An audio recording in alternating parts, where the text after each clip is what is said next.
Hi, everybody. We are live and welcome to our weekly Zoom classes during the sphere period of Tafshin Pei Aleph. I am Chassi Rifkin and I represent mikvah.org. Today is Beis Iyar, which is a special day on the Hasidic calendar. It is the birthday of the Rebbe Maharash, which is the fourth Rebbe, and his name was Rabbi Shmuel. And the motto that the Rebbe Maharash was known for is Lechatchila Ariber, that when things are hard, we do them anyways. We, in the first place, go over. In the field of Taharas Hamishpacha, there are often times when things can be difficult, and we sometimes need to pull on Lechatchila Ariber. We're just going to do it anyways. We're going to overcome the challenges. For example, all the challenges of the past year that Corona has brought to mikvah observance, to Taharas Hamishpacha. And then there are times where things could be challenging and things could be difficult, but they don't have to be. And that is what we're going to be discussing this evening. Tonight, Rabbi Bartfeld of Tahareinu will be discussing common staining issues and the challenges that can bring to mikvah observance. And he will explain what are some of those issues and what we could do about it to make it not quite as challenging. It's not a time where we have to do lechatchila riber. It's a time that we have some solutions. So I'd like to just introduce, oh my goodness, I'm sorry, 1 second.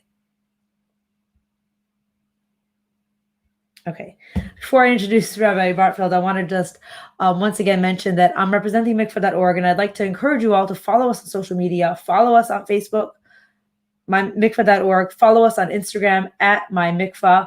Join our WhatsApp broadcast in order to be in the know on all the latest events. We will be having a weekly class from now through part of the summer, every Wednesday at 8:30, consistently, mikvah.org live for the full schedule and to see the classes.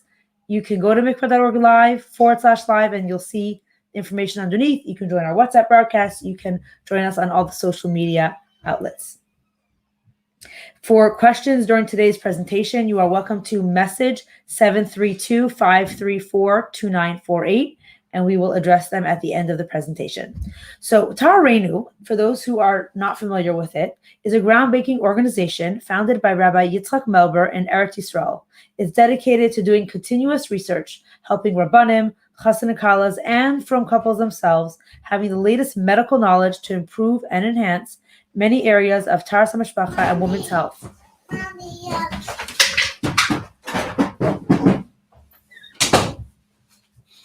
Today, we are fortunate to have Rabbi Bartfeld, a senior advisor in Tahareinu, that's going to explain common staining issues and what we can do to resolve them. So without any further ado, I'd like to bring Rabbi Bartfeld to the screen.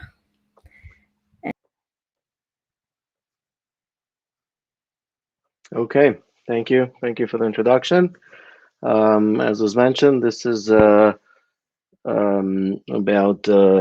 common staining issues, and Tahareinu is a hotline organization, and which has a hotline that helps women that have staining issues, or all really any what we call anything that has to do with the reproductive system and tahara.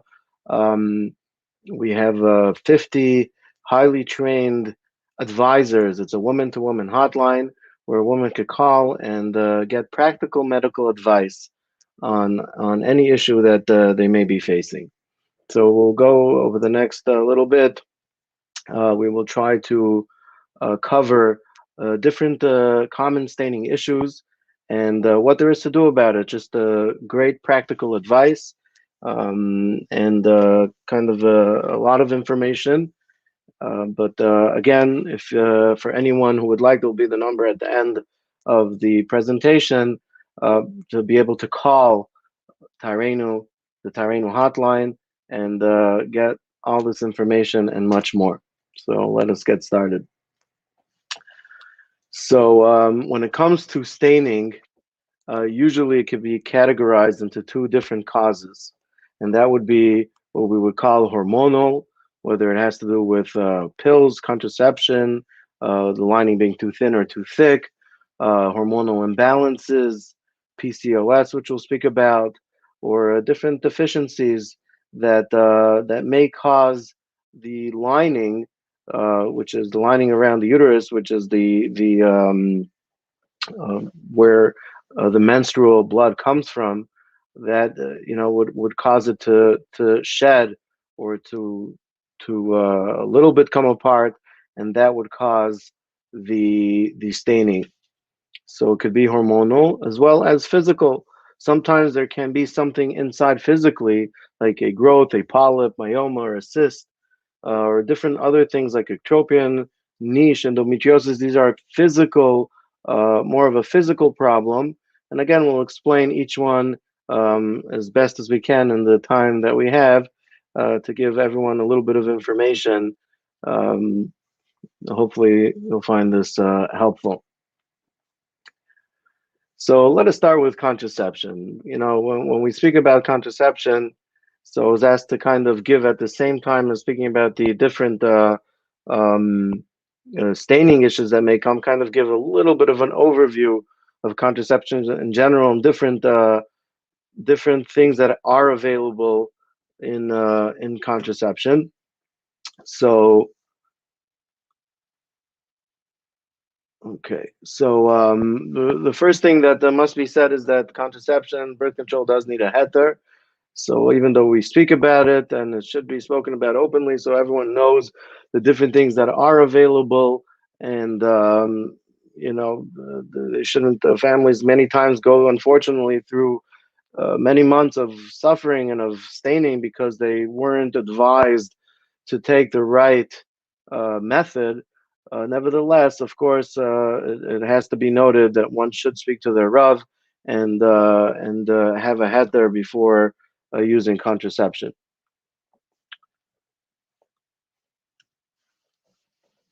So when it comes to contraception, there are different types. We have hormonal, there's IUDs, which are intrauterine devices, and spermicides, or a diaphragm and a cervical cap.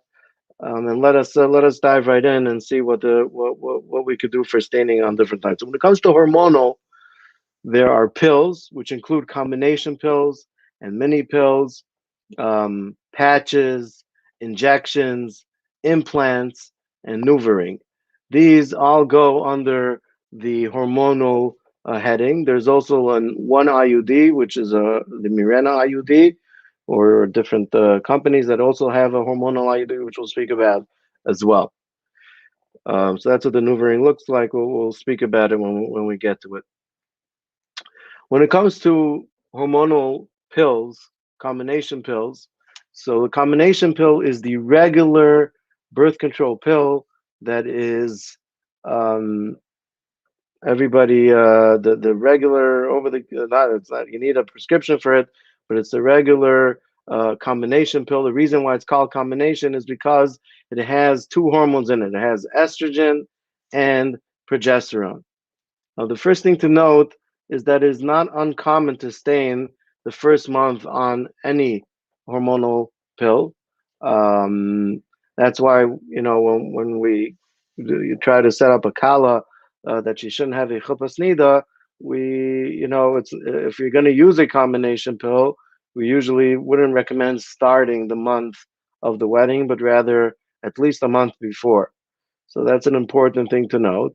And sometimes when somebody does start a pill and on the first time around, and you do experience staining, we'll see there are different things that you can try, but it's not uncommon to stain a little bit the first time around. Now, the most important advice that I can give you tonight, and if this is the only thing that you take with you tonight, then Dayenu, then it was worthwhile to come and log on to this share, and that would be that hormonal pills must be taken on time every day. On the hotline, we get an average of 100 calls a day.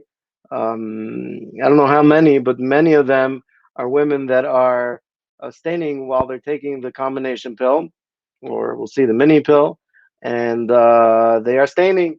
And one of the very first questions that our advisors will ask is, are you taking the pill on time? And you'll be very surprised to hear that many women will say, yes, I take it on time. I take it when I go to bed every night. But I go to bed sometimes at 10 o'clock. Sometimes I'm very tired. I go to sleep at 8 o'clock. And sometimes very busy and I don't go to sleep till 1 o'clock. So you could have like a 3-4 hour range or more, a gap where the pill can be, 5 hours late, so to speak. And that is a problem. The hormones that are in these pills are enough basically for 24 hours. And we didn't go through the whole hormonal system and how it works, but a drop in hormones is what brings on a period. So after 24 hours, as the body registers that there is a drop in hormones, the staining can occur. And it is very common that women that are not, we'll say, so good about taking the pill on time end up staining because of this. So that's a very, very important thing, to set a reminder on your phone or whatever else, to have an alarm or reminder or something to make sure that you're taking the pill at the same time every day. Now, another important note is that there are over 200 different companies, different pills, not 200 companies, but 200 different pills that are selling, that are being sold currently in America. And they are all making a lot of money. And the reason for this is because every person is different. Bodies are not the same. And what works for one person not necessarily will work for somebody else. So it's very important to remember that a lot of times we'll get a call on the hotline that a woman, wants advice on what type of contraception to use. And she'll say that, when we speak about pills, oh, I tried pills, it didn't work for me. I can't use pills. And, that isn't a fair deduction. Just because you tried one pill and it didn't work for you, it doesn't mean that pills don't work for you in general. There are many different types. We'll speak a little bit about the different things going inside of pills and what can be done in order to tweak it, that you should not stain on the pill. But again, there's over 200 different types. We'll go through it a little bit, but for anyone who's in the parsha and has a heter to go on birth control, you should definitely feel free to call and make use of the hotline to get, you could get an advisor to walk you through the whole thing and try to figure out what the best pill for you personally would be. So when it comes to pills, the important thing to note is that there's 4 generations of progesterone. We're not going to go through each generation, um, which is not that important right now. But the most important thing to take out of it is that there are 4 different types, and within these 4 generations, there's also different levels. So sometimes a woman will take a pill and either she'll have side effects or she'll stain on it. And there's so many different types that you could try that just to say pills don't work, where you could just make sure to see what pill you took, see what which progesterone was in there, and try a different type of progesterone. And many times that'll actually help with the staining, as well as different dosages in the estrogen, which we'll speak about momentarily. An important side note we'll call to taking the combination pill is linking. Linking is that you can link a monophasic pill. Monophasic just means that it's the same pill. There are different types of pills out there. Some pills have each week is a different color, a different type, which will have a different dose of estrogen or progesterone. So we don't usually recommend using those pills in general. But if you have a monophasic pill, which means it's the same pill throughout the active pills, the 3 weeks of pills, and then you'll have, obviously, the last week we'll have a placebo week of pills, which is basically not taking anything, and that is the week where the cycle will come. As we mentioned before, when you have a drop in hormones that week that you're not taking any hormones, that is when the cycle will come. So what you technically can do is, instead of taking that week of placebos, just skip to the next box of pills and go for another 3 weeks. And there are companies nowadays that actually sell a box of whatever it is, 90 pills or whatever it is, like a 3 month cycle, so to speak. Seasonique is the company that sells it. There's a lot of generics of Seasonique, but technically any monophasic pill, you can do the same thing. Obviously, you would have to make sure to discard the placebo pills as mentioned and just go into the next one. Technically, linking can be done for many months, 6 months, but most women will have breakthrough bleeding after about 3 to 4 months, which is again why the companies usually will that do sell it only sell the the 90-day packages. If one does have spotting while linking after 21 days, so then meaning before 21 days, it's different because you shouldn't be taking any hormonal pill for less than 3 weeks. That is very confusing for the body. So you have to go for at least the 3 weeks. But after that, if one did not become tummy, there are solutions which we'll speak about momentarily. If one did become tummy, they are spotted enough that they are already tummy. So at that point, the best thing would do is to take a break. That's your body saying you need a break. So take the break, take a 6-day break, and then start again. And the cycle will come during that break, and then one can start again and try for 3 months after that as well. So very important point when starting is to start properly in order to avoid any staining. So how do you start the pill? To start the pill, the package will say to either start on the first day of the cycle or on the first Sunday of the cycle, which is not great advice. The best time to start from a perspective of staining is on the heaviest day of the bleeding, which is usually the third or fourth day of the cycle, perhaps the second or third day, depending on the person. But a person should not start after day 6. If you start after day 6, at that point, the body is already producing its own hormones. And women that usually start after day 6 will either A, not be protected, or B, will end up with a lot of staining issues because their body is already producing its own hormones, and then you're introducing these hormones, and it's not advisable. And that's when you're starting from scratch, meaning if a woman was not on birth control for whatever was going on, and then they got a heter to go on birth control, so they would start on the heaviest day of the cycle. When a woman is already on the pill, on the combination pill, and you took it for whether it's the 3 weeks or if you have the 90-day package, so you took it for whatever 84 days or 86 days or whatever it's in, however many active days are in that package, there's a break in the package of the placebo pills in order for a period to come. Now, it's very important. This is a very common thing that we get on the hotline where women take that break. They discard the placebo pills because they're smarter and they don't need to take placebo pills. They'll remember to start after 7 days. And of course, you always end up forgetting to start on time. And if you take a break of more than 7 days, that will cause staining, and then you're usually not protected at that point anymore.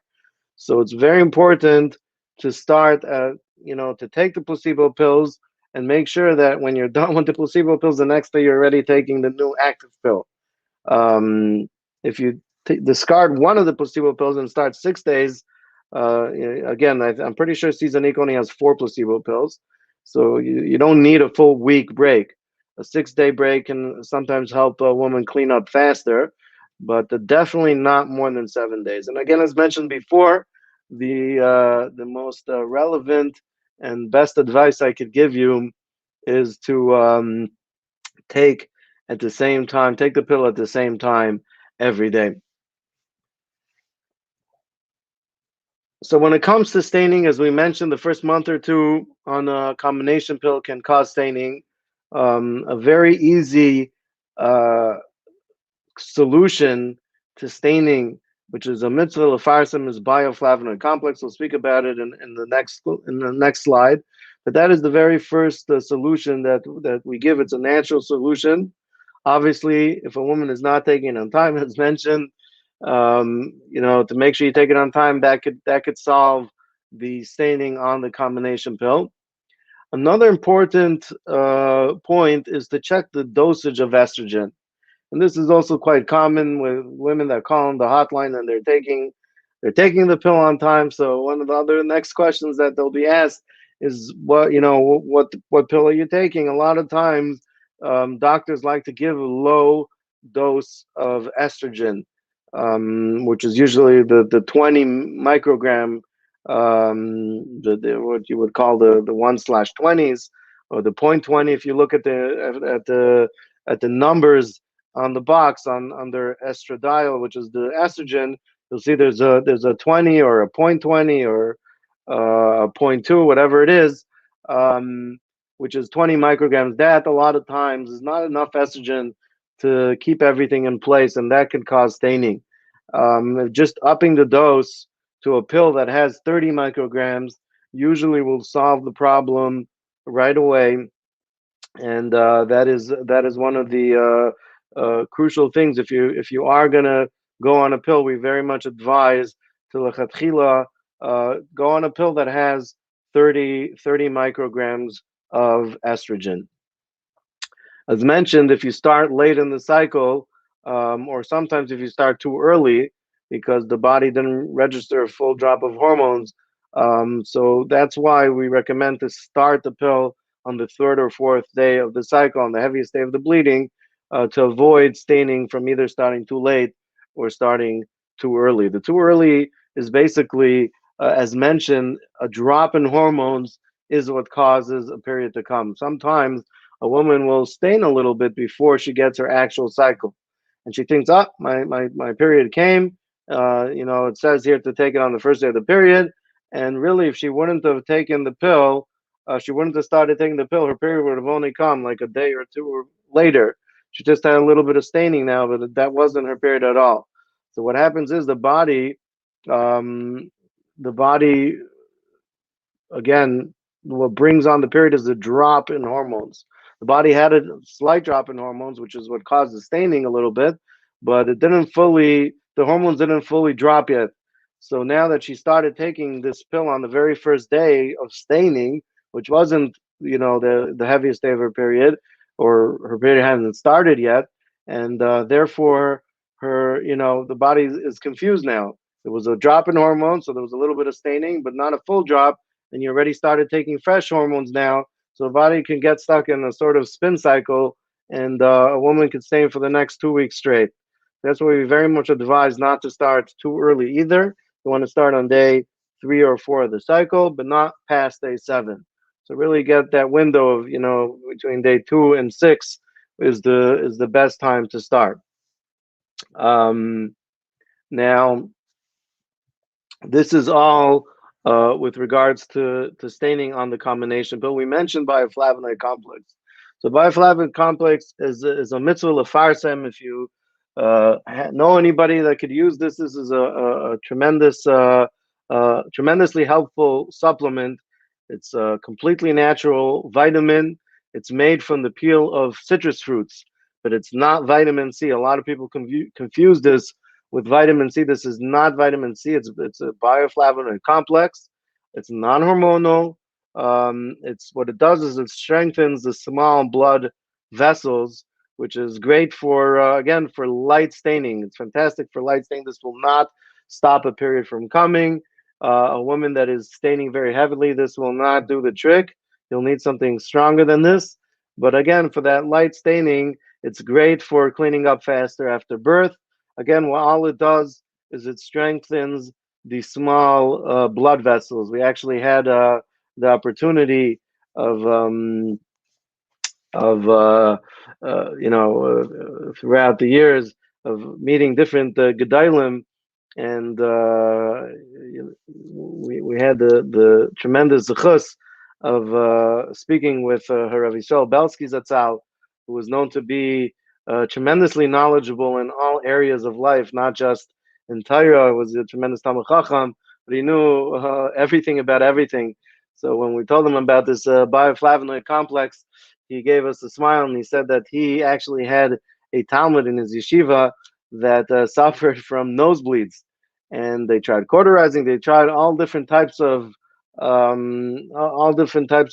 to stop the nosebleeds, and so he did research, and he figured out that this bioflavonoid complex will strengthen the small blood vessels, will help with his nosebleed as well, and it indeed helped. So again, this bioflavonoid complex, what it does is it strengthens small blood vessels. The dose is 1,000 milligrams 3 times a day. This, as opposed to the hormonal pills, this is not hormone, so it does not have to be taken at the same time every day. You can take it with your meals or whatever. 1,000 milligrams 3 times a day. That will strengthen the small blood vessels. And again, during the first month of a combination pill or whatever it is, if a woman sees that she's staining slightly, this might just do the trick. In general, if a woman is staining throughout the month or whatever it is, this is something. If it's light staining, this might just be enough to help her out. Another thing that was mentioned was NuvaRing. NuvaRing, sometimes, especially if a woman can't remember to take her pill at the same time every day, or as we'll see, if a woman is nursing, she's already 5-6 months into nursing and she's staining a lot, we'll see one of the eitzes is to switch to NuvaRing. NuvaRing is and she's on the mini pill, that is. So the NuvaRing is a very low dose of estrogen. It only has 15 micrograms. What it is a small ring, as you can see over here. It's basically like a rubbery ring that the woman herself will insert into isemakam, and it releases the hormones directly into the skin, will go into the bloodstream. So it's basically the exact same thing as taking a pill. It's got a combination of both estrogen, as we see, only 15 micrograms, as well as a type of progesterone. So it's like taking a pill. It does not act as a barrier in any way, shape, or form. It's literally like a patch, and instead of the patch being on the arm, it's put into isomalcum, and it stays there for 21 days, where it releases the hormones for 21 days. Now, again, a woman that would have difficulty remembering to take a pill every day at the same time, this might be a very simple eitzah to use this ring, and it can be again after 21 days it's taken out, and when it's taken out, as we mentioned, the body will register that drop in hormones. Usually take it out for a week, and during that week the cycle will come. And you could link them as well, meaning take one out and put a fresh one in right away and go for another 3 weeks. The same as the pill. It's the exact same thing as a pill, just instead of being a patch, it's inserted by isomalcum. The hormones are delivered directly to the bloodstream. They don't make a first pass through the liver, and therefore some women will feel less side effects from the NuvaRing. Sometimes women do feel different side effects from the combination pill. Because this is not ingested, it's not broken down by the liver. Some women will feel less side effects, as well as the NuvaRing seems to have a less of an effect on the milk supply for nursing women. Many times, if they're on the mini pill and they're staining, and doctors don't want to give them the combination pill because they say it'll stop their milk supply, which that in itself is not always the biggest problem, that it's going to stop the milk supply, but even so, the NuvaRing will not affect the milk supply in a significant way. So that is another eitzah that we'll see.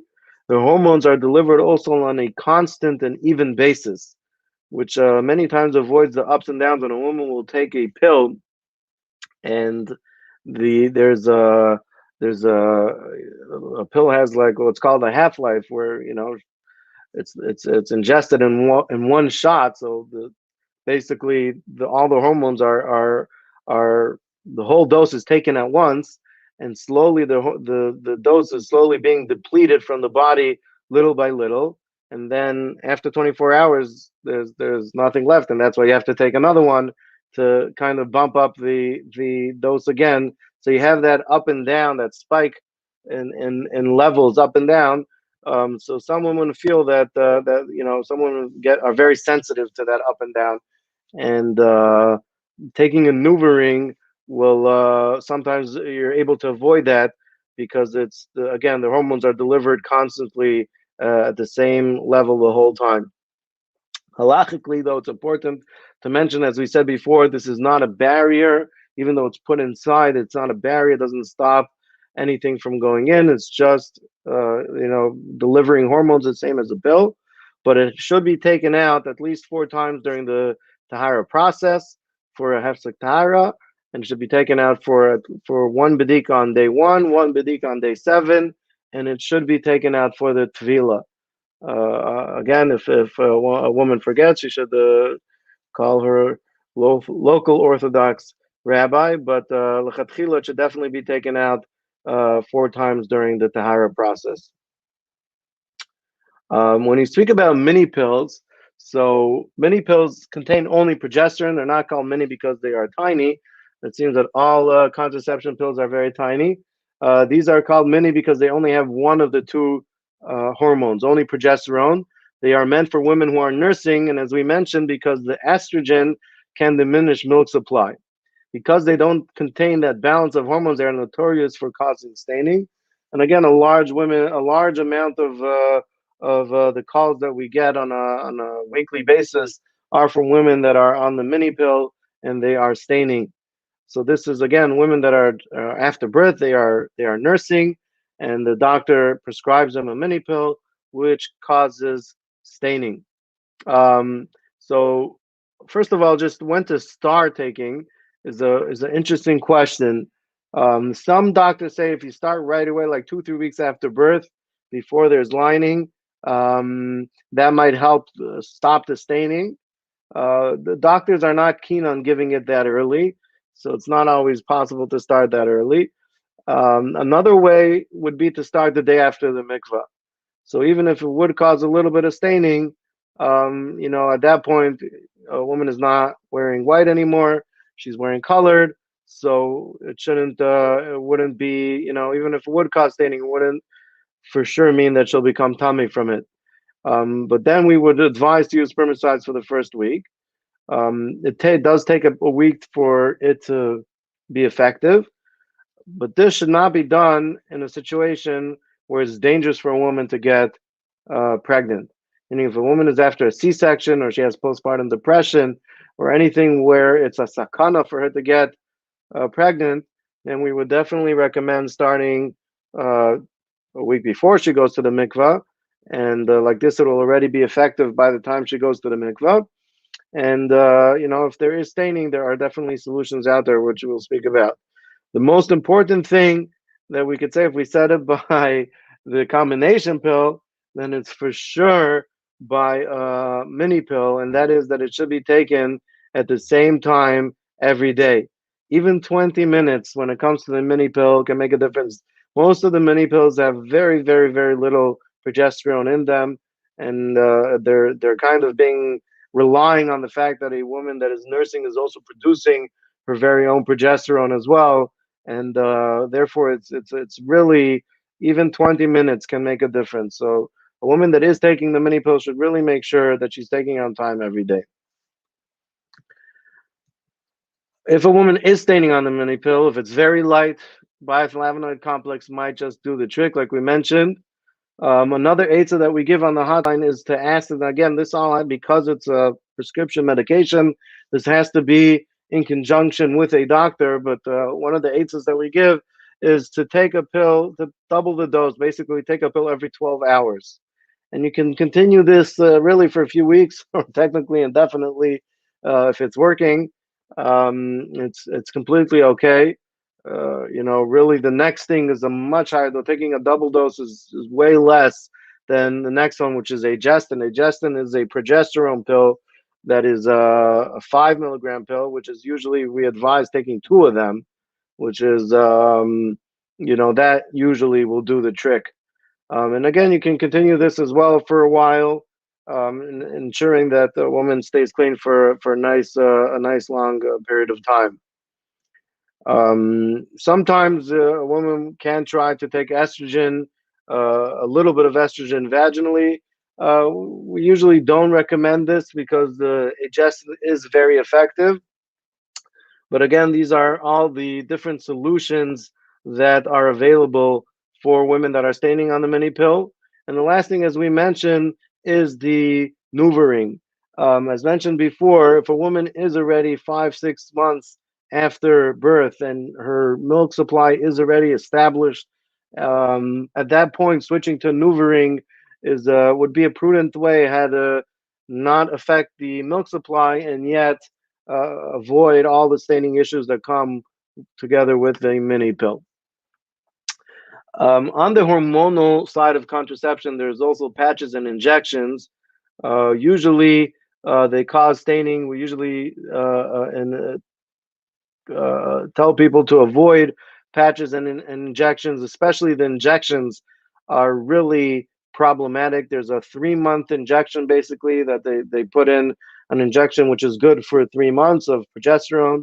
Unfortunately, they cause a lot of staining, but not only that, even though the injection itself is only protecting for 3 months, the staining issues that come from those injections can last double that, can last for about 6 months. So we very much advise against injections, obviously whenever possible. The next common thing that causes a lot of staining in contraception is an IUD. IUD stands for intrauterine device. It's a device that goes inside the uterus, which, let's see over here. There are different types. There's copper, copper T. There's something called a Gynafix, which actually is not available currently in the U.S., but is available in Eretz Yisrael, as well as many European countries. In Canada, maybe even in Canada, I'm not sure.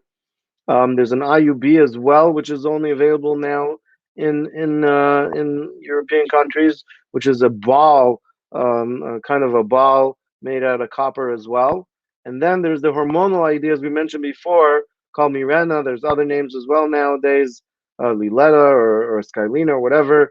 But it's all basically the same thing. It's a IUD that instead of having copper on it, it has progesterone on it, and it releases the progesterone into the uterus. Now, basically, the way an IUD works is it's this T-shaped, or sometimes you have this kind of horseshoe-shaped thing with copper on it, and it's inserted into the uterus with a loading tube. And then it's pushed out of the loading tube, and it has a string, the string on the bottom. Then they'll remove the loading tube, and the string sticks outside of the uterus and into the base of chitzon, into what's called the vagina. And here you have the string sticking out. A woman can feel if it's still inside by feeling the string, and that's how they eventually pull it out. The way it works, interestingly enough, is that it causes mild irritation inside the uterus, which acts as a sort of a spermicide, killing any sperm that comes inside. That is the main way how the copper IUD works. The progesterone one, the Mirena, also additionally makes a very thick mucus by the cervical canal, which doesn't allow, by the cervix, which again doesn't allow the zera to come inside. Now, when it comes to the copper IUD, it can cause staining from a few days to usually not more than 2 months in most cases. Again, if a woman is experiencing after 2 months, it could just be that her body will not accept a foreign object in her uterus. And at a certain point, when at least in copper IUD, if it just keeps on staining and staining, at a certain point, it might just be that IUD is not for her.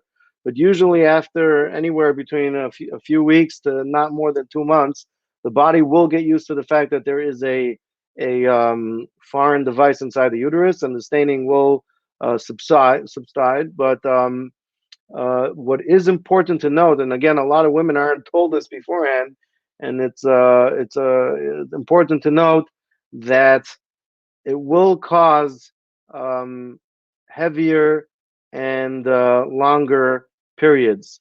And this is important, very important to note that a woman that usually can make a hefsek tahara on day 5 will find that her periods are much heavier, and now she's only cleaning up on day 6 or 7 or possibly even day 8. Now, here's somewhere where the bioflavonoid complex can be very, very helpful. Taking bioflavonoid complex starting from I would say about 4 days before she's expecting the cycle.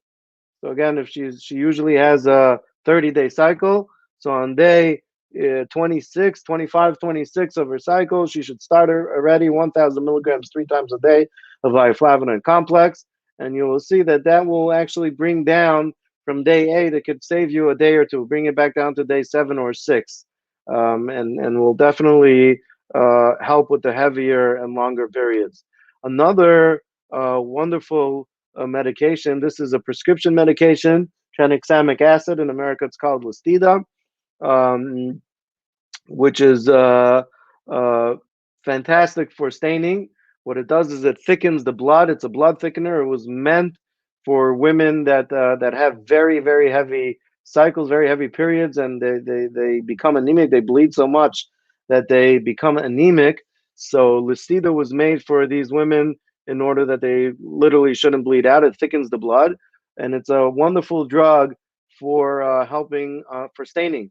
Tremendously, tremendously effective. It's non-hormonal. It's completely mechanical. All it does is thickens the blood. Obviously, any woman that has blood clotting issues or a history of blood clotting can obviously not take Listida, but in most cases, it's completely fine. And once it leaves the system, it's out. It's non-hormonal. It doesn't affect in any way, shape, or form. But a woman that is having issues with very heavy periods due to the copper IUD, or is only being able to make a hefsek on day 8 or so, taking Listida at the beginning. This is not before the cycle, at the beginning, at the middle of the period, meaning more like starting on day 3 or so or 4, can heavily. She could very much lower the heaviness of the period and avoid the staining at the end of it. As mentioned, the string can also cause irritation. There's a string in there that sticks out, and sometimes if the string is too long, it could sometimes poke around inside the vaginal area and cause serious irritation and bleeding. That bleeding itself wouldn't specifically make a woman tame, but if there's blood coming out on the bedikas, it could obviously be a problem. So it's important to check and make sure that the string is not too long and is not poking, or sometimes even too short could be a problem as well. But usually it has to stick out just a little bit past the cervix. The Mirena, as we mentioned, is a hormonal IUD. Now, many doctors like to push the Mirena, and women like it because on the package it says that a woman will not get a period for once the Mirena is good for 5 years. So it says that some women won't get their period anymore while they have the Mirena inserted, and that is something that women are interested in, or sometimes it could be very light periods, which unfortunately, though, to get to that point could take 6 to 9 months of staining. Not every woman will stain for 6 to 9 months, but there's definitely a nice proportion of women that call the hotline on a weekly basis, I would say on a daily basis, that have had a Mirena inserted and are staining on the Mirena. And therefore, usually in younger women, we're not so quick to advise them in taking Mirena. We'll see that there is times when the Mirena is helpful in the the perimenopause stage. Sometimes it can be helpful, but in general, we don't really advise it so much because it can cause staining. But there are solutions available. Usually, they start with taking agestin. As we mentioned, agestin is a progesterone that can help supplement the progesterone that is already inside the Mirena and help a woman with the staining sort of throughout those 6 to 9 months until the body's already used to the Mirena, and at that point she will not need anything, and she'll be able to just have the Mirena inside. It does has its uses, as mentioned, during perimenopause. I guess I'll just end contraception with spermicides. Spermicides don't really cause staining at all. There's a bunch of different types. Suppositories, important to follow, obviously, the instructions of inserting them early enough that they actually work. There's foam, there's gel, and film, all different types of spermicides. There is also a diaphragm, which many poskim do not permit, which is like a sort of a cervical cap of sorts, which also has spermicide inside, but it does act as a barrier, and a sponge, again, which most poskim do not permit.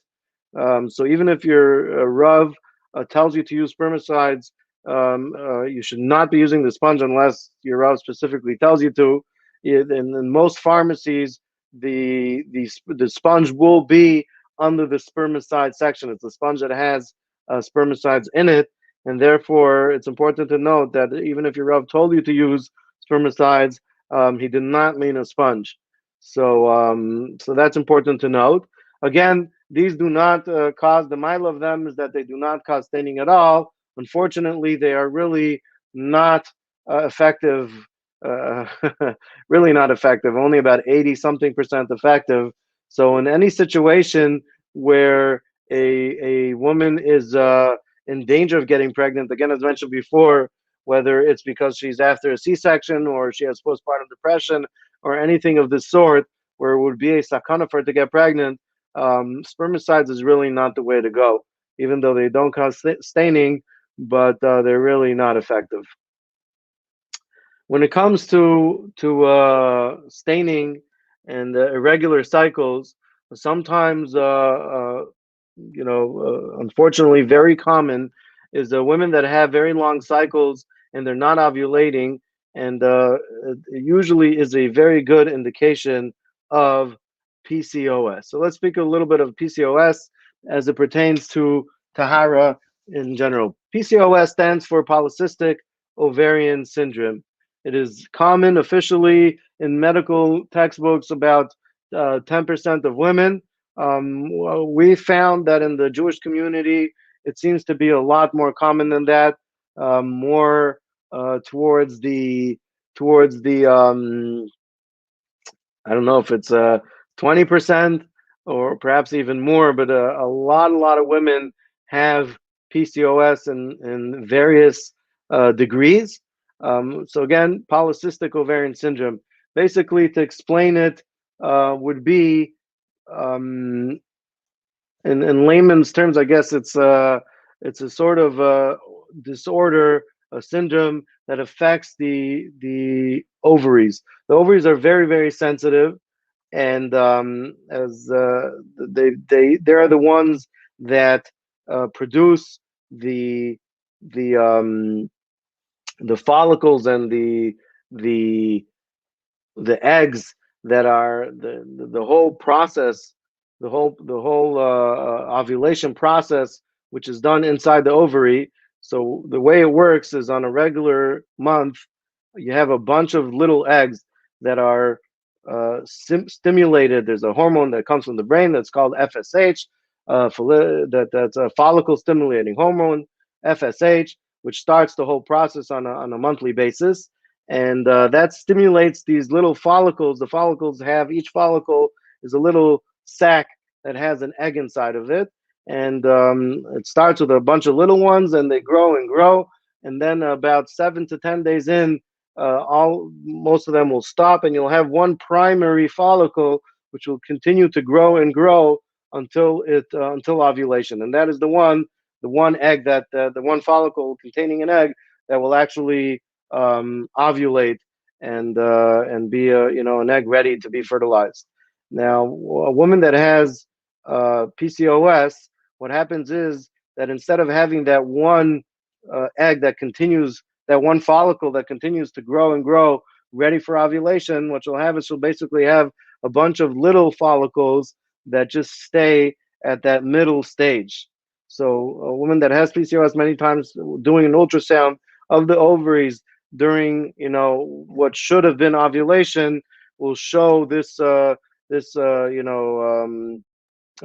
of pearls, so to speak, like this, a bunch of little follicles that are stuck at a smaller stage, instead of the picture on the right, which is that one big follicle that is ready for ovulation. Now, part of the issue over here is there's the different hormones in play, but there's a lot of the different ways how to diagnose PCOS include irregular cycles. Again, a woman that has 35 days or more each cycle. Usually it's every other month or 4 months or 8 months.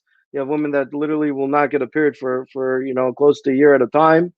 Also, it includes, and this is where obviously where the staining comes in, very prolonged periods, a lot of staining. It's not like a full period. And again, because this woman did not ovulate, so the staining is just kind of at a certain point, the lining just starts shedding on its own. There's a lot of excessive androgen as well, testosterone being made, which can cause facial and body hair, acne. Again, different things that are attributed to testosterone, as well as, like we mentioned, the polycystic ovaries, the many secondary stage follicles, the no mature follicle. Usually, two of these is an indication of a woman that has PCOS. And again, the ovaries are very, very, they are very sensitive, and they're the first. It's kind of like a diabetes of just the ovaries, and therefore, when it comes to solutions, many times diet and exercise, even losing a few pounds, can bring back proper hormonal function, which is very important, and it should always be included into any treatment of PCOS. Um, Another way to boost ovulation is with what's called clomiphene citrate. Clomid, metformin is a diabetes medication which lowers insulin levels, which is also very helpful with PCOS. There is one natural supplement which the WHO, the World Health Organization, actually also has research on this, that it also helps, and that is what's called Agnus castus or Vitex, which is again a natural supplement that can help regulate the hormonal system. It takes about 4 to 6 months to really kick in. It's should be taken like 400 milligrams twice a day. The first one being the first thing in the morning, and a lot of times that can be very helpful. And we definitely tell Kala teachers that if they're going through their or mothers that realize that their daughters are only having a cycle every 2 months or more, which is a red flag for PCOS. Again, this is important. There's no reason to get nervous. I would say again, 20%, at least 1 in 5 Jewish women. I don't know if it's because of our lifestyles that have changed so drastically, people doing less and less exercise, and just the food being much more carbs and sugar and everything else that is really not good for our health. And again, the ovaries being the most sensitive, very, very sensitive to this. So it's important to note that a lot of times, just keeping this in the back of the mind, so when a woman, when a Kala does end up getting married, instead of waiting 2 years and then they're in this tremendous lachatz that they're married for 2 years and they don't have children yet, and what should they do? and then they want to jump to all sorts of invasive or serious treatments, where really, if they right away after they get married, they would have been told either by their college teacher or their parent or something to try something natural like diet and exercise together with the Vitex or something like that. They could, hopefully, be treated. The PCOS can be treated and managed very, very nicely like that as well. There's one other medication, letrozole, which is really a cancer medication, but is now being used as well for boosting ovulation as well. I love letrozole over Clomid. Clomid has a chance, a 20% increase of causing twins because it boosts ovulation in a very, the way it boosts ovulation, there's a big chance or an increased chance, we'll say, of having twins. Letrozole, on the other hand, does not, and it's also very, very effective as well. Another common, or not as common, but something out there that people should know about is something called endometriosis. Endometriosis is marked by very, very painful periods. It can cause staining as well, and basically what it is the lining is growing outside the uterus. Again, the monthly cycle is that lining that surrounds the uterus sheds every month. A woman with endometriosis basically has those cells, that lining, for whatever reason, has attached itself to areas outside of the uterus, whether it's in the abdominal cavity or on the outside of the uterus, in all sorts of different places. And because it's that tissue, that lining that grows and sheds every month, so during the period when it sheds and the blood can pool in different areas that it's not meant to be at all, and that can cause tremendous pain. So women that really experience heavy, heavy, heavy pain, where they're almost incapacitated, once a month when they get their period, and a lot of times it's misunderstood. They're like, "Come on, it's just regular cramps. Well, don't be, well, you could take it, so to speak." And sometimes parents don't realize that their children are actually not meek, and it's not that they can't handle pain, but it's just that the pain that they are experiencing is overwhelming. A good way to check is if they take, your regular over-the-counter Tylenol or whatever it is, and it's really not helping, then there's obviously, cause for concern that something, at least it's something that can be checked. The way how to deal with it is really to prevent periods. Just go on a pill for 3 or more months.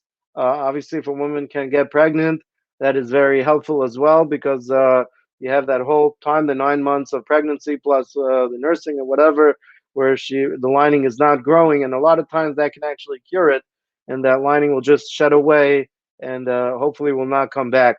In some extreme cases, there is a laparoscopic surgery where they'll go in and they'll burn the lining out in all the wrong areas. It's not usually recommended, especially because it can come back. You have to really get every single last bit of it. And usually, that would be a very drastic measure that we'll call a last resort. But in general, the best way is to just prevent the periods. There are now other medications out there, or at least so there are medications out there that are available that can, if preventing the period doesn't work for whatever reason, there are medications now out there that are available as well.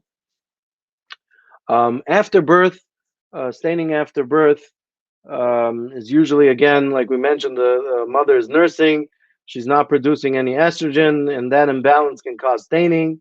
Staining after birth can also be physical, whether there's something left over inside, or a C-section. Sometimes can leave a little niche or something like that, which can cause staining as well. And the way how to deal with it would be to supplement the hormones, either with the more progesterone, or a little estrogen as well. We're nearing the end of this. I just want to add, I'm going to skip a drop, but there's one thing I do want to mention, as we mentioned earlier, that that there's the hormonal, which we covered, but there is a huge hatzlacha that Tahareinu has seen is the new innovation of what's called endoscopic gynecology, and that is a lot of times what's causing the issues are polyps or fibroids or myomas, different growths that are growing inside the uterus that can cause a lot of trouble when it comes to tahara. And most of the time, these polyps are they're benign. It's not a question of cancer or anything Khalila dangerous, but it can wreak havoc on a family that's trying to keep tahara. So Baruch Hashem, Achshar Dara, and there's now a very common and a very easy way how to deal with it, which is called hysteroscopy.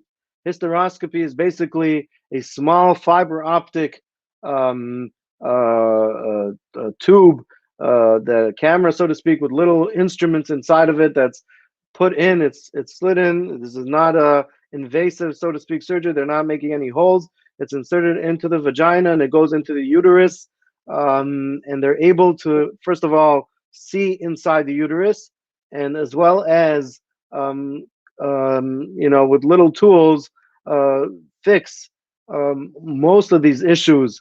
There's a short video. I don't know if anybody is squeamish, but this is so important. Here you have what the doctor is able to see inside a uterus over here, where you have a polyp, and they're able to literally just with little tools cut it out. And again, such a thing would cause a lot of tahara issues. And sometimes doctors will give all sorts of hormones when it's this thing is a 15-minute outpatient procedure that the whole thing takes literally 15 minutes. They're able to just literally just cut it out and remove it, and that is again a tremendous hatzlacha that we have seen with staining, that in this day and age, that the hysteroscopy is something that we'll recommend. Sometimes you could just put in the camera and they're able to see if there is anything in there that is causing the issues, and sometimes if there is, they could literally remove it on the spot as well. What's called see and treat. Ectropion, as was mentioned earlier, is one of the issues, which is basically when the cells that are usually on the inside of the cervical canal extend to the outside of the cervix. And these cells are very sensitive and raw, and they cause a lot of bleeding. It's very difficult for a bodeket, obviously, to make a bedika on such a cervix. The way how to treat it is to either burn or freeze it. There are also laser treatments available, which are much more effective in ensuring that they do not come back. As we mentioned, and I'll end with this, is a niche or a pocket after a C-section. Sometimes after a C-section, the uterus heals badly and can create a little niche or pocket, and the blood gets stuck in there and causes mid-cycle bleeding. Usually will be a little more brownish. It can be fixed again with a hysteroscopy like this. When you have this niche, sometimes just making it a little bit less, the angles of it a little bit less deep will ensure that there's no blood pooling in there. There is one more thing I would add, and I will really end with this, and that is staining with no obvious reasons. Dehydration can cause staining. It's important to make sure that we're always keeping ourselves well hydrated. A lot of times thyroid dysfunction, whether it's hyper or hypo, under or over active thyroid, can cause staining issues. Low iron, whether it's ferritin or iron, can cause staining. Different vitamin deficiencies. It could also be a petza, which again, not necessarily will mean that a woman will become tameh if she has a cut or a petza, but it is something that should be taken care of in order to allow for women to make bedikas and just the general discomfort. Estrogen cream, there's a cream called estrase which is the estrogen cream that can be very helpful for dryness. There are different suppositories that can help. And of course, you can also speak to your local Paisek about perhaps doing less bedikas if especially after birth. If a woman is very dry, if she's nursing, sometimes she can be very dry, and asking the Paisek about doing fewer bedikas, at least in the beginning, till she, everything gets back to itself, or possibly using some sort of lubricant. Again, this has to be done by asking a Paisek. Some Paisek only allow certain amounts of lubricants. Other Paisek say only to put it inside, not on the actual bedika, but inside a couple minutes before. So it's important, obviously, to make sure that whatever you're doing, bedika wise, you're doing it with your local Paisek. So that is a very quick overview of all the different things available. Different causes for staining, and many of the solutions that I gave you are the solutions that you will hear when calling the hotline. Again, we have a confidential hotline, a worldwide hotline. The number in America is 1-855 for Tahara, 1-855-482-4272. And that is, again, we have about 50 highly trained advisors that are ready and happy to guide you through any of the Tahara issues that you may be going through. I will now be happy to take a couple of questions if anybody would like, by all means. Thank you, Rabbi Bartfeld, for that informative, all that information about the common staining issues. So our first question is, you had mentioned a lot of the pros and cons of different types of birth control, and one person messaged asking that when you mentioned NuvaRing specifically, there seemed to have been a lot of pros on your end, but not cons. Is that just because there's no cons for staining? The woman who messaged said, she would like to just say that there's so much emotional pain she went through when she was on that. And so I don't know if you could address that, if it was just about staining, Yeah. no cons, or. Yeah, so again, it's an interesting thing. NuvaRing is when it comes to staining, NuvaRing, again, has been very, very helpful. When it comes to side effects, it's a very interesting, because we've had both sides of the story. We've had a lot of women that have had a lot of side effects, emotional and whatnot, from regular pills that have switched to NuvaRing and said it was amazing. And we've had the other way around. We have women that have tried NuvaRing and it's been very, very difficult for them on the emotional side of things. Not so much on the staining, but definitely on the emotional level. Obviously, if it's causing, if the NuvaRing is not working on an emotional level, then yeah, unfortunately, it's not for you, and you're not the only one. It's not uncommon at all, but you have both sides, but it's definitely something that is very helpful when it comes to staining, somewhat helpful, I've found, when it comes to side effects for some women. But we do definitely get a lot of phone calls from women that do have side effects from the NuvaRing specifically, that have found a pill that eventually, that worked for them. So yeah, it's not like the answer. There is no one size fits all. There's no answer, unfortunately. It would be very nice if there was, but we don't have one thing that works for everybody. All right. The next question is, when taking the natural supplements or medications for copper IUD to help with staining or shortening the bleeding, how long should you take it for? So that's a great question. So usually we advise, let's say on the copper IUD, let's say you're going to take the bioflavonoid complex. So you're taking 1,000 milligrams 3 times a day. We mentioned you want to start about 4 days before you're expecting your cycle, to kind of give it that time to start. So you're starting 4 days before. I advise to take it either up until the mikvah, just to make sure that you made it to the mikvah. If it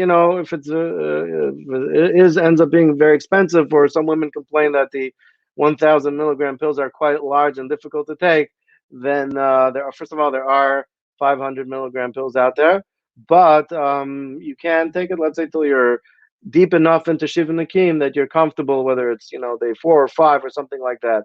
But I usually advise just to go to the mikveh. Once you're at the mikveh stage, once you went to the mikveh, you can definitely stop. There's no point in taking it the whole month through. You could stop and then start again, on day 26 or so, or whatever it is, a couple of days before you're expecting your next cycle. Thank you, Rabbi Bartfeld. Next question. Thank you for such an informative webinar. Is a gestin considered a contraceptive, and how is it different than a contraceptive method that is using only progesterone as well? Yeah, so that is a very good question. The funny thing is, it's not really considered. It's not on the list of contraceptive pills, but for whatever reason, that it's meaning it's a much higher dose of progesterone. It definitely would act as the same thing as a mini pill. It would act as a contraceptive. So you would technically need to ask a shaila before taking, if you're going to take it long term or whatever it is. It should be treated as a contraceptive, but it's not on the contraceptive list. But it should technically act as a contraceptive. Although doctors will have told us, our board of doctors will say that it should be taken in conjunction with the mini pill for whatever reason. Again, I'm not exactly sure myself why this is, but it should be taken. Let's say if you're using a mini pill and the doctor tells you to supplement it with agestin, even though agestin is also progesterone, so you should technically just have to take that. They say take the mini pill together with the agestin.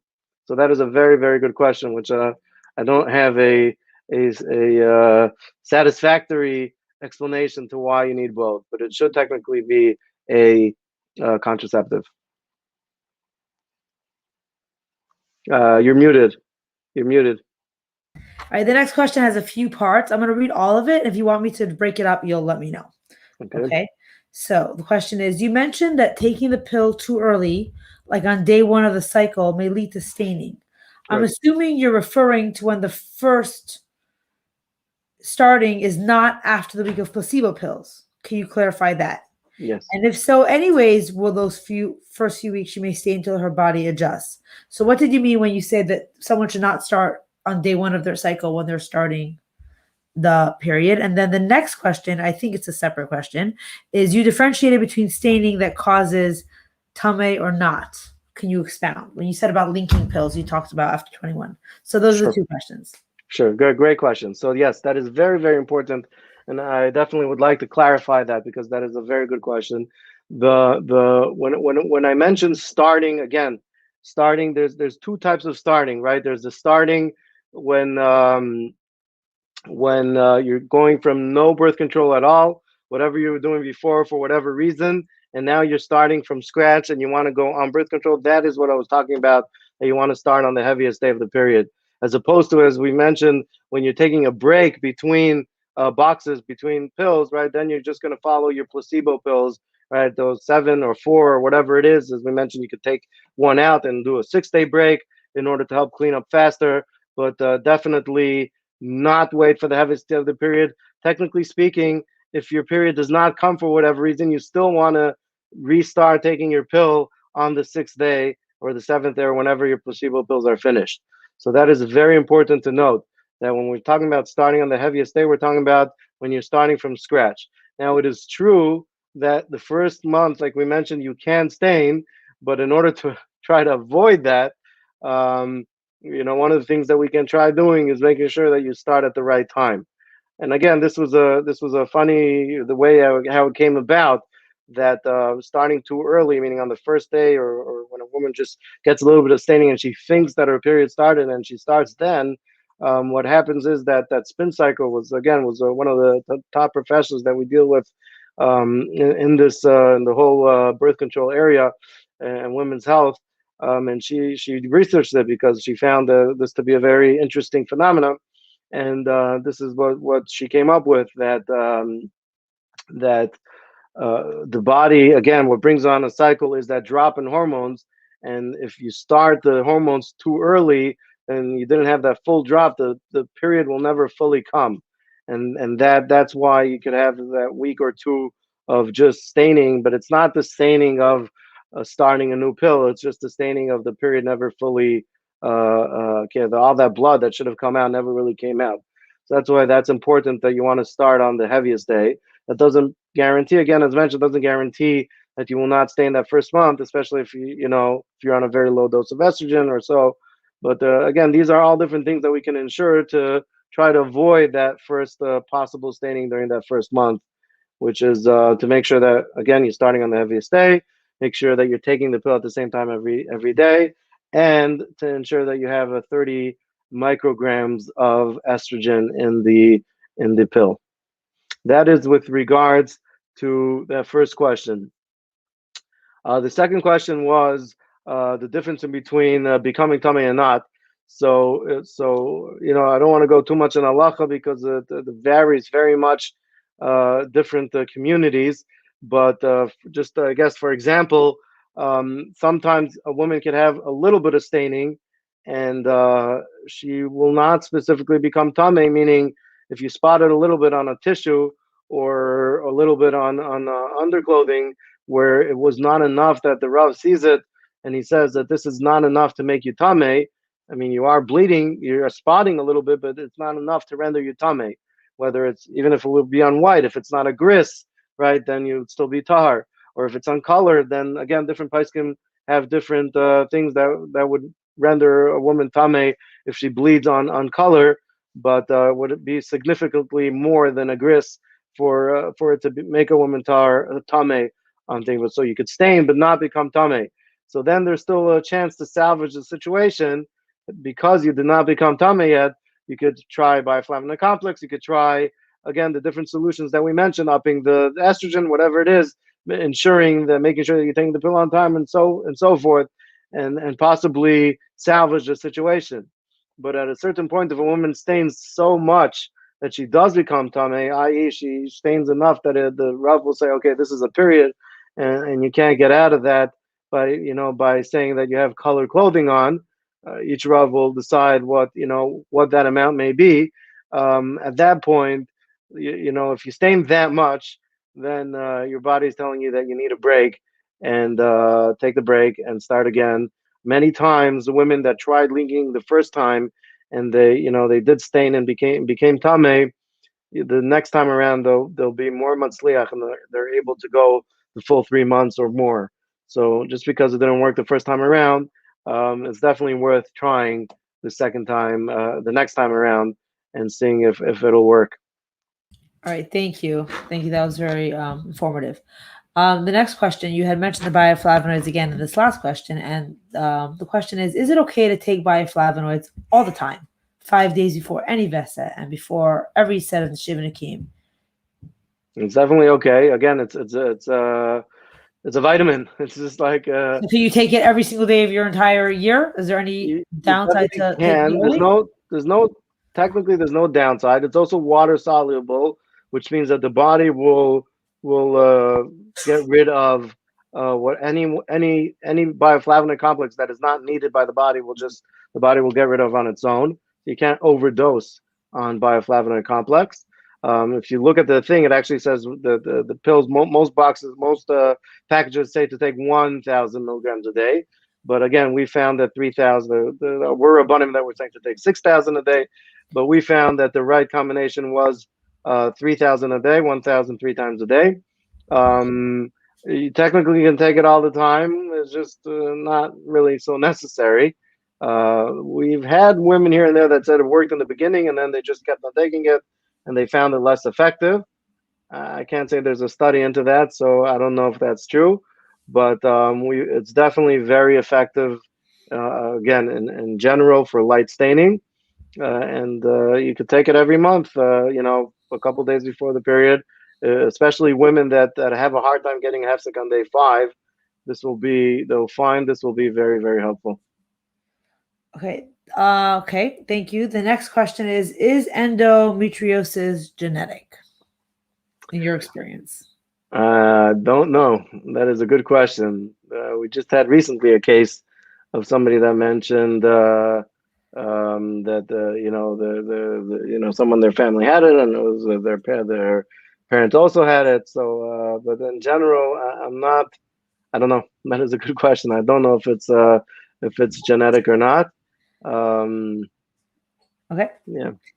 Next question. I've had an IUD for 3.5 years. I have had lighter periods, and I have a maca, and I have had an internal and external ultrasound, and I've even had a polyp removed. My cycle does seem to be getting shorter, but I still keep on getting staining. Sometimes that staining is determined to be a period. What would I do? What would you suggest for this woman to do? Again, one more time. That is a whole long A whole history. long story. So maybe she needs to call the hotline. I've had an Definitely, that's the IUD for answer. 3.5 years. I've not had heavier periods, but I have a maca. I've had a lot of staining. I've had an internal and external ultrasound and a polyp removed. My cycle seems to be getting shorter and shorter, but then the staining sometimes turns into a period. What are the suggestions? What should the woman do? Yeah, I mean, it's a very complicated question. Part of the question will be obviously age is going to play a point in it. There are definitely there's a possibility to go with a hormonal route. There might be a question of I guess the IUD.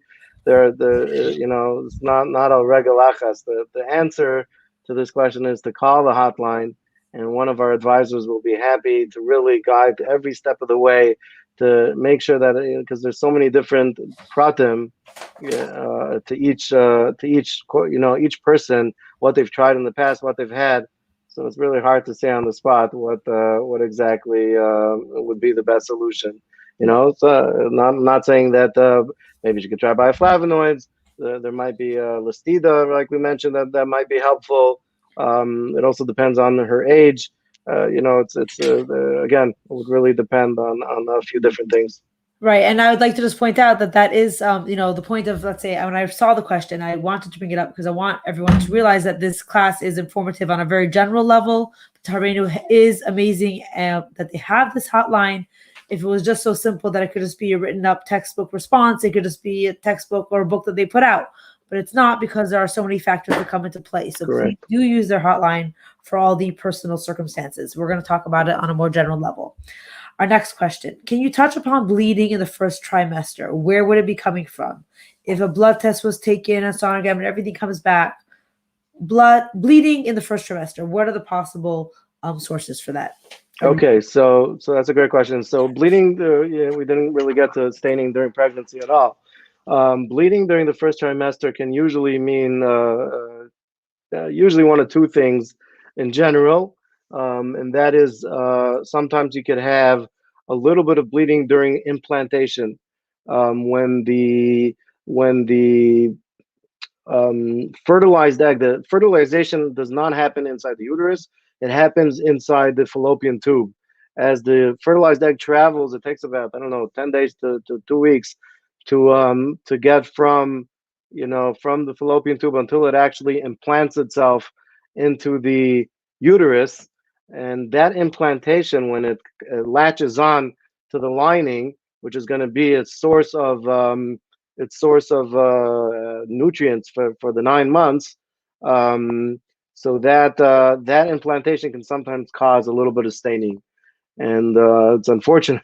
We've just recently had a situation where somebody, they stained a little bit. And they thought they were late on their period. They thought maybe that their period was coming, and for whatever reason they made a bedika when they didn't have to. And this is something very important that we always mention: never to do bedikas when you don't have to, because we only make bedikas when halacha tells us to. And again, this was obviously just a little bit of blood, a little bit of staining that came out, and it was probably due to the implantation. And it's not a problem in any way, shape, or form. It usually goes away, and that's that. So if you're not making any bedikas, it shouldn't be a problem. Another common issue of staining during the first trimester is what's called a hematoma, which sounds scarier than it is, which is basically a little bit of a detachment of the placenta. The placenta will slightly detach itself from the lining, and it'll create a little bubble of blood, a little pool of blood. And as the woman moves and everything moves around, sometimes that'll leak out. In general, we find that it's not an issue. It'll just come out on its own. and it's not a cause for concern. Most of the times, it just solves itself, and there's nothing to do about it anyway. So just the best is not to worry about it. The worst thing that you could have for a pregnancy or for anything is stress, and a lot of women get very nervous that they're staining and that it's a problem. Those are the two biggest causes for staining during the first trimester. Obviously, sometimes, unfortunately, it can be the beginning of a miscarriage, and if that is the case, many times doctors will prescribe progesterone to kind of help cement in the lining and prevent the miscarriage. Sometimes that'll help, but sometimes it won't. But those are basically the cases. There's not much to do for staining during the first trimester, unless it's the early onset of a miscarriage that the doctor will prescribe this progesterone to help stop it. But there's usually not much to do, unless a woman has a history that she really needs bed rest. It doesn't usually make that much of a difference.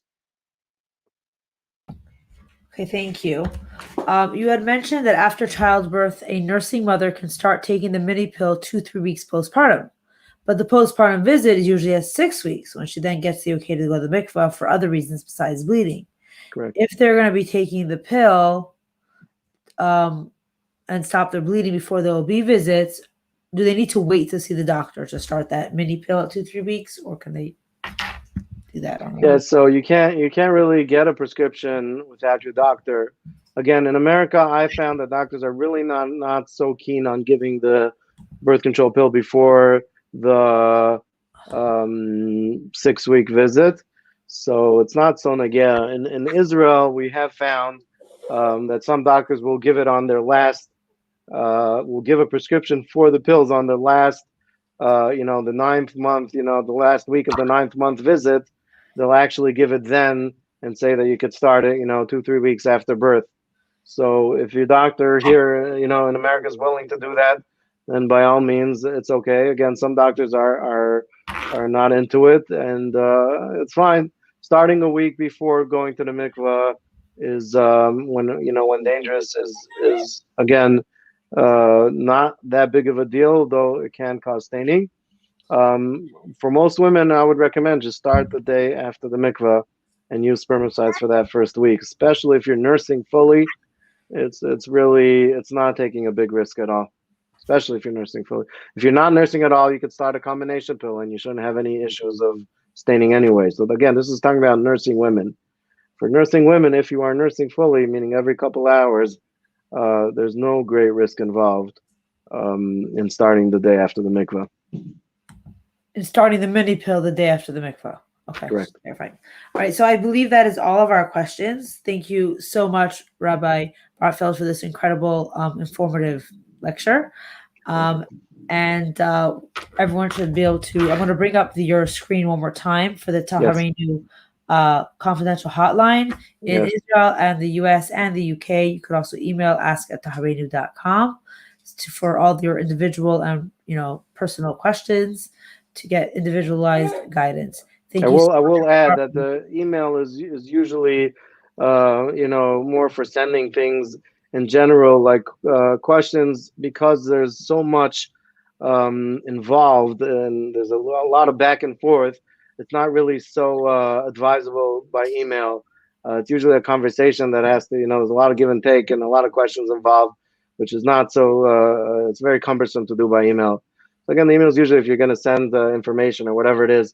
But we really ask that if people people make use of the hotline, because again, these advisors are highly trained, and but definitely use the phone, and we'll be happy to guide you along the way. Be'ezus Hashem.